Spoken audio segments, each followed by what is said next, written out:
Dementia Researcher with a blog and a rating.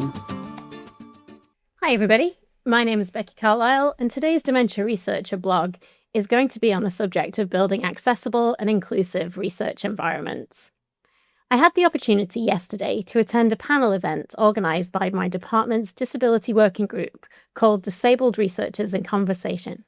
The panel was beautifully chaired by Katie Willard, a PhD student, and featured panel organiser and Oxford postdoc Hadass Soin, Associate Professor and Director of Jolly Vision Science Jasleen Jolly, and Brennan Whiffen, a Research Assistant at Evotech. The panel members spoke with passion and humour about some of the barriers they have faced as disabled researchers and offered some really important ideas for how managers and principal investigators can improve their working environment, well-being and ability to thrive.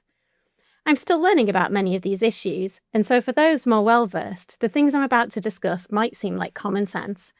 I think it's easy as a new PI to be looking at your limited startup budget and to worry how you might provide accommodations for a new team member.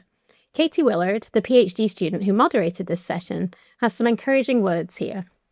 To manage lab work, Katie says, I found it wasn't one big, obvious adaptation that I needed to thrive.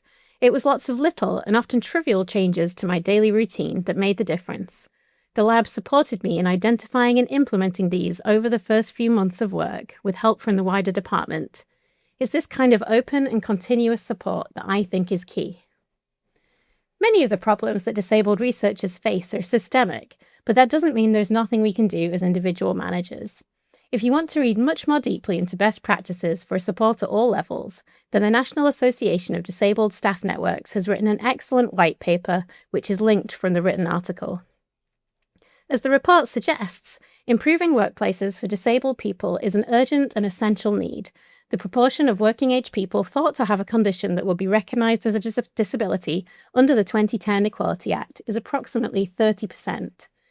Yet disabled people are severely underrepresented in STEM careers, making up approximately 6.4% of the workforce, and less than 1% of UK RI applicants disclose a disability.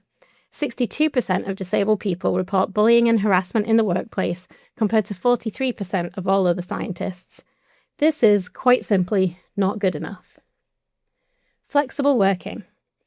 The one thing that came across loud and clear from all panel members was that flexible working is absolutely essential. With many disabilities, the ability to be productive can wax and wane, and there may be times of day or particular situations which are particularly optimal for each individual. Trusting that your team member understands themselves and their needs better than anyone else, and providing a target-driven workplace environment without day-to-day micromanagement was the number one thing suggested. For scientists early in their careers, or who have experienced changes in their health and circumstances, they may need space to figure these things out, opportunities to experiment with structuring their time and their days, and to work out what works for them. Providing an environment that feels safe for them to do this is vital. It's also important to know that difficult conversations are okay. If someone isn't meeting their targets, it's important to be able to have respectful and constructive conversations about whether more support might be needed, accommodations changed, or whether the team member is underperforming for any number of reasons. On this topic, Hadass has shared that the best way my supervisor supported me is by trusting me and being patient. I wasn't treated differently in any way, but was also not reprimanded or commented on taking more sick days or saying I am unable to perform certain procedures in the lab. When I once apologised to my supervisor that I took some days off, he told me that I have nothing to apologise for, as he knows that even if I have periods off, when I'm working, my work is great. This made me feel truly appreciated and like I had the space to contribute to the lab in the way that I could, without feeling bad about the ways that I couldn't. And with that, we get to good communication. It's extremely important to be able to have these frank conversations, but to come to them with an attitude of discovering how you might be able to support disabled staff members, as opposed to expecting to know everything about a particular team member's disability. Repeatedly having to explain the details of a disability can be burdensome, and at worst can be re-traumatizing. It's fine to engage with information that is freely given, but it is not your right to receive it. Remember that any information shared with you is not necessarily public, and be sure that when you think you're helping, you don't accidentally out someone or share information they may not want publicized. For example, we've all been sitting in this meeting a long time. How about we have a short bio break? is a much better way to support someone who may need a break than asking them if they need one in front of everyone or expecting them just to leave an important meeting. Securing accommodations. And with that, we come to accommodations. Accessing programs for accommodations is probably not something you'll do many times in your career, and the panel made it very clear that it can be difficult.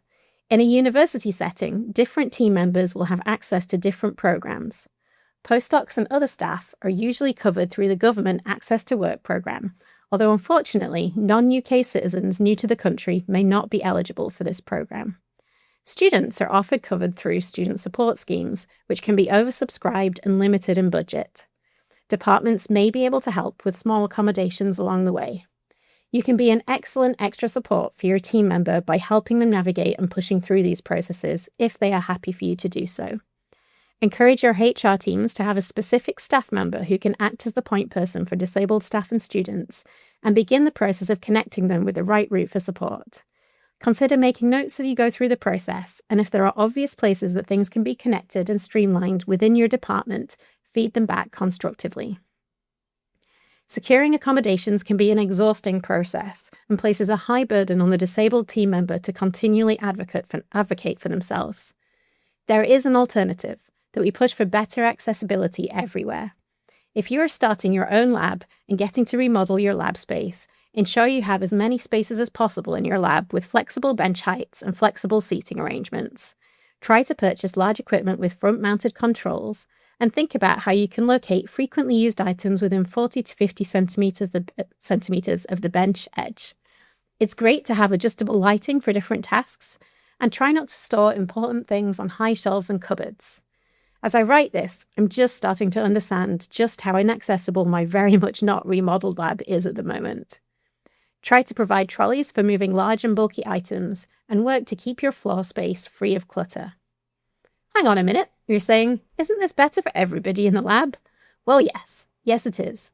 These kind of setups allow for better ergonomic control for all staff and a healthier, happier workplace from the get-go.